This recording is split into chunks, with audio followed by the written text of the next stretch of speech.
Salut à toi, repreneur d'entreprise. Tu veux savoir pourquoi la reprise d'entreprise est un Eldorado? Alors reste jusqu'au bout de cette vidéo.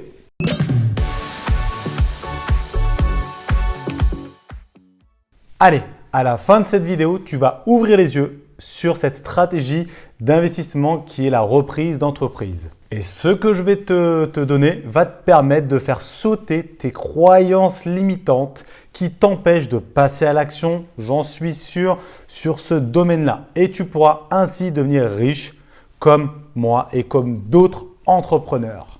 Mais si tu ne l'as pas encore fait, abonne-toi à cette chaîne YouTube juste en dessous. Tu cliques, tu t'abonnes, comme ça tu ne manqueras aucune de mes prochaines vidéos. Alors, maintenant, on va partir sur 3 fausses croyances qu'il faut que je t'enlève immédiatement de la tête pour que tu puisses passer à l'action. Parce que si tu n'es pas encore passé à l'action, que tu n'as pas encore pu reprendre une structure, une société, une entreprise, c'est uniquement parce que tu as des blocages internes. Tu ne le sais peut-être même pas, mais je te le dis, c'est le cas. Donc, première croyance, fausse croyance est la suivante. Il faut forcément s'y connaître dans cette entreprise pour la reprendre. En clair, il faut connaître le secteur pour reprendre une structure. Il faut s'y connaître. Voilà. Bon, déjà, je vais te sauter tout de suite la croyance. Aujourd'hui, entre autres, j'ai une agence de voyage. Je ne sais pas vendre de voyage.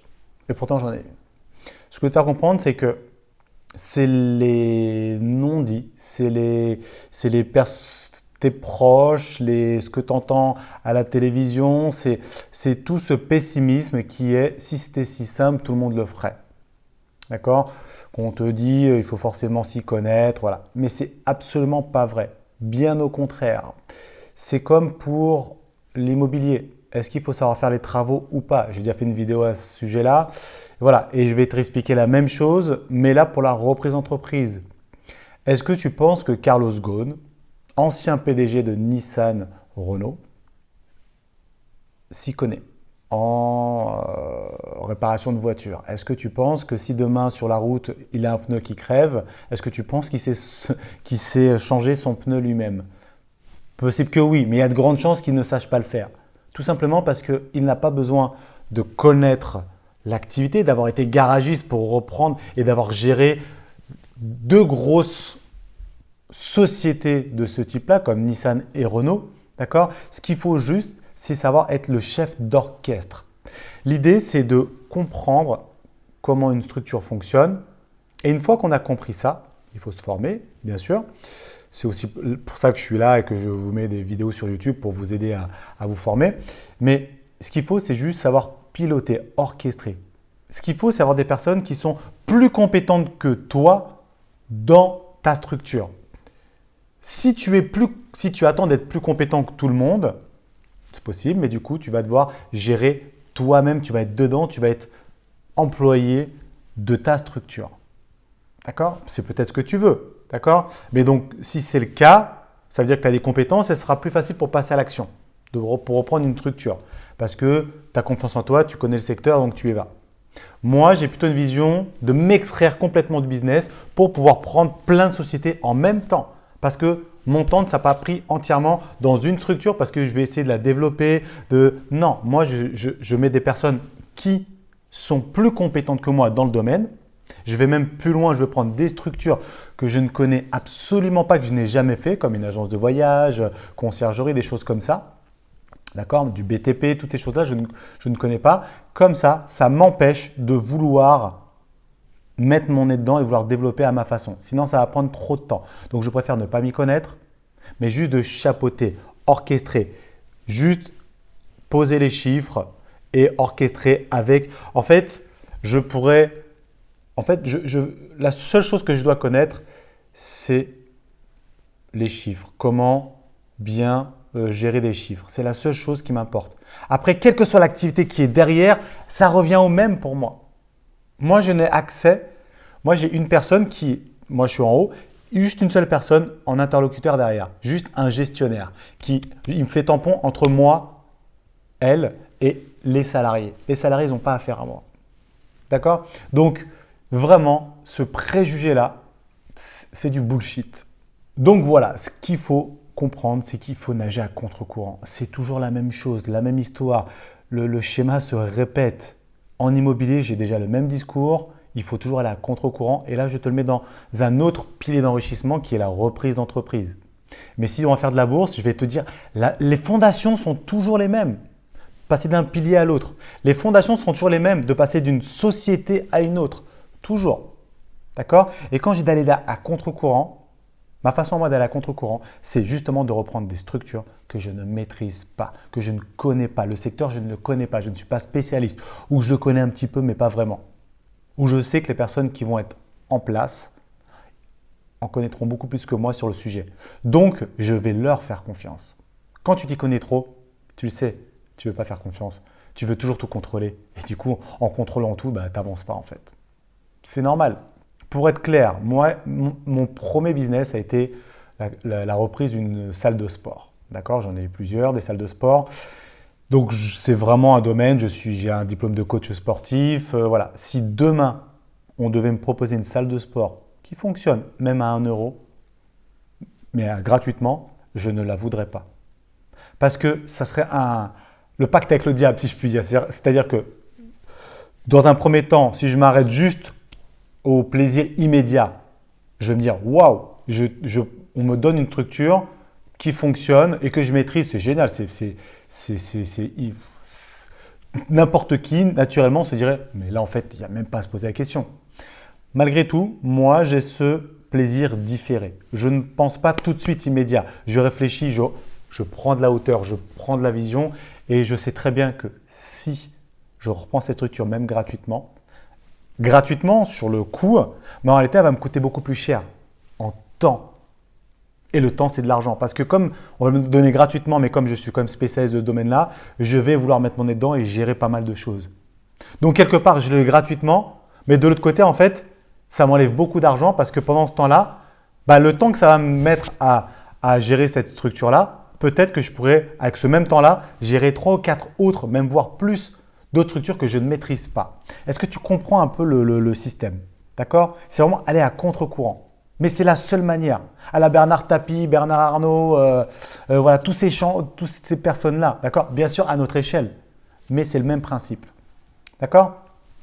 Avant d'enchaîner sur les 2 autres fausses croyances, immédiatement, rejoins-moi dans un groupe. J'ai créé un groupe spécialement pour les repreneurs d'entreprise, débutants comme confirmés. C'est un groupe privé sur Facebook. Tu cliques en dessous de la vidéo, tu nous rejoins. D'accord? Tu cliques dessus. Il faudra répondre à 3 questions pour que je puisse te laisser rentrer dedans. Si c'est OK, je t'accepte et je te retrouve derrière. D'accord? Allez, maintenant, deuxième fausse croyance. Il faut de gros apports pour reprendre une entreprise. Voilà, ça c'est une fausse croyance. Encore une fois, qui forcément t'empêche de passer à l'action parce que si tu as rien sur ton compte ou tu as que 5 000 ou 10 000 ou 15 000 ou 20 000, tu te dis fatalement, je ne peux pas prendre d'entreprise, j'ai pas assez d'argent. Donc ça te bloque. À l'intérieur, tu ne passes pas à l'action à cause de ça. Alors que c'est faux et archi faux. Encore plus simple que l'immobilier. D'accord? Dans l'immobilier, on peut contourner un petit peu, mais c'est encore plus simple avec certaines méthodes dans la reprise d'entreprise. Si je prends mon cas, les reprises d'entreprise que je prends désormais, je ne mets plus 1 centime de ma poche. Ça ne veut pas dire qu'elle est gratuite. Hein. D'accord? Il y a des montages qui font que ça ne sort plus de ma poche. Ça sortira, au pire, de la société que je vais racheter.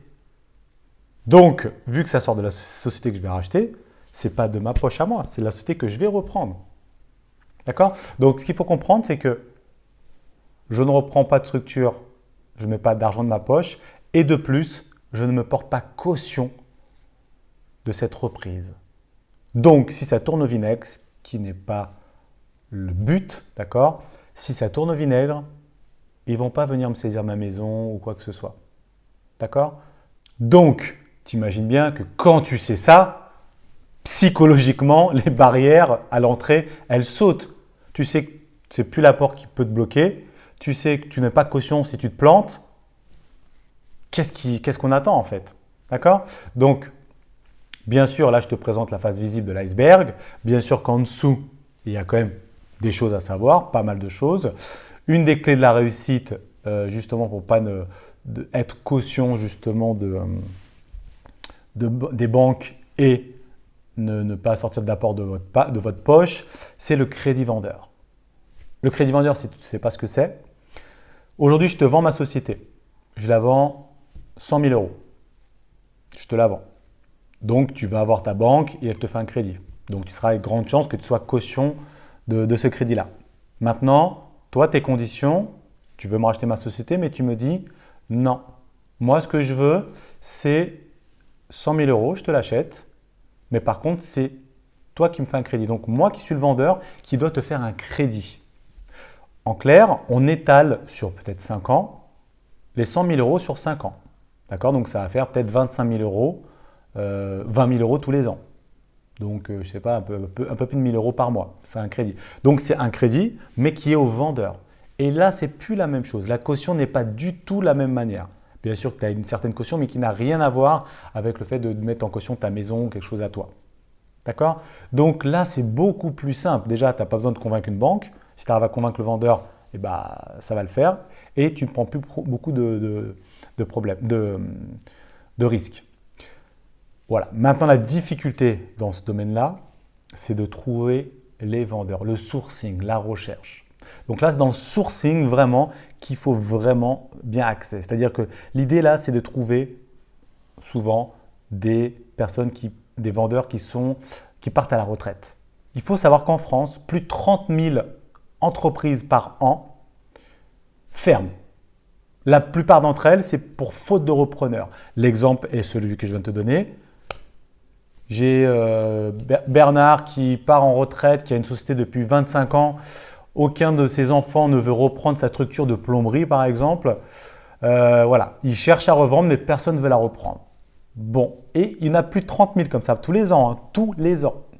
Et avec le Covid, je ne t'en parle même pas, ça va encore augmenter ça. Mais donc, il arrive à la retraite, personne ne veut reprendre, même pas ses enfants. Si tu arrives à ce moment-là, ça va être plus facile déjà de convaincre pour un crédit vendeur, parce que c'est soit ça, soit il ferme. Et peut-être même de baisser les coûts, peut-être même parfois juste à 1 euro. D'accord? Parce qu'il faut savoir que s'il n'arrive pas à vendre, il doit la fermer sa structure. Malgré qu'elle soit en bénéfice, elle fait des bénéfices tous les ans cette société. Mais il va à la retraite, donc il faut bien qu'il la ferme. Ça veut dire qu'il faut qu'il licencie ses employés. Ça va certainement lui faire de la peine. En plus de ça, ça va lui coûter encore plus d'argent que s'il te l'a donné. Tu comprends ce que je veux dire? Donc là, c'est des pistes que je te donne. Okay? Donc voilà, ça c'est vraiment une deuxième fausse croyance qui est énorme. Quand tu as compris ça et quand tu y crois, tu n'imagines même pas l'argent que tu peux te faire. Maintenant, fausse croyance numéro 3, la dernière. La reprise d'entreprise en France, c'est trop compliqué et trop risqué. Et ça revient encore toujours au même. C'est encore faux et archi faux. Encore une fois, si tu es bien accompagné, si tu as un bon réseau, un réseau d'avocats, de comptables, de professionnels autour de toi, il n'y a aucune raison que ça se passe mal en fait. Tu n'as pas besoin de tout savoir en comptabilité. Tu as un comptable ensuite tu vas payer un comptable qui va s'occuper de ça. Tu n'as pas besoin de savoir de tout ce qui se passe pour être dans la légalité, pour faire l'achat ou la revente d'une structure. Il y a des avocats pour ça. Il faut être bien entouré. Et quand tu vas examiner, faire des audits dans les structures pour voir si dans les sociétés, si elles sont bonnes à reprendre ou pas, il faudra faire des due diligence. Due diligence, c'est quoi? C'est un audit de toute la structure, des salariés, des crédits en cours, de tout ce qu'il y a. D'accord? Il faut savoir un petit peu y connaître, mais c'est surtout l'avocat qui le fera. Et en fait, tu vas payer l'avocat, tu vas dire oui, il faut des frais pour avancer l'avocat. Mais c'est là où c'est toujours génial. C'est que effectivement, il faudra payer l'avocat. Il y a deux façons. Soit il faut payer l'avocat au forfait, donc que tu audites la société, qu'il te le fasse pour toi, que tu ailles jusqu'au bout ou pas. Bon, l'idée c'est d'aller jusqu'au bout, mais soit tu as un forfait, c'est-à-dire que tu vas payer, je dis une bêtise, peut-être 5 000 euros pour qu'il audite ta société, il te dise si tout est OK ou pas et ensuite qu'il te fasse faire les contrats pour la vente. Ok, donc tu as payé 5 000 euros, mais qu'une fois que tu auras repris la société, cette société te remboursera les 5 000 euros. Donc du coup, tu n'auras rien mis de ta poche, tu auras juste avancé. Ou alors la deuxième solution, c'est que tu fasses des management fees, c'est-à-dire que le deal, c'est ils vont auditionner faire l'audit de la structure que tu veux reprendre et ils seront payés qu'au résultat, uniquement si tu rachètes la structure. Tous les avocats ne le font pas, mais c'est une superbe solution. Donc du coup, c'est toujours pareil. Si tu n'avances même pas d'argent de ta poche, ce sera la structure qui paiera l'avocat une fois que tu l'auras reprise. Donc tu imagines et là, je te parle juste d'une miette de toutes les choses qu'on peut faire encore, qui est autant extraordinaire que ce que je viens de t'expliquer.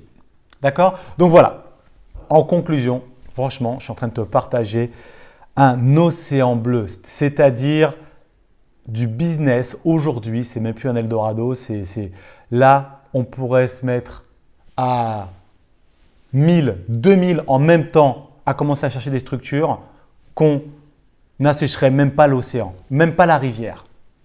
Tu comprends? Là, il faut y aller en fait. Là, il n'y a plus voilà, là, l'offre à la demande, là, les vendeurs, il y en a pléthore. Les acheteurs, il n'y en a pas beaucoup. Donc, c'est là qu'on peut faire des bonnes affaires, des crédits vendeurs, des rachats d'entreprises à 1 euro et ainsi de suite. D'accord? Donc voilà, n'oublie pas de me rejoindre dans le groupe Facebook Repreneur d'entreprise, reprendre un business en 12 mois, groupe privé sur Facebook, tu cliques en dessous, 3 questions, tu y réponds et je t'attends derrière. À bientôt!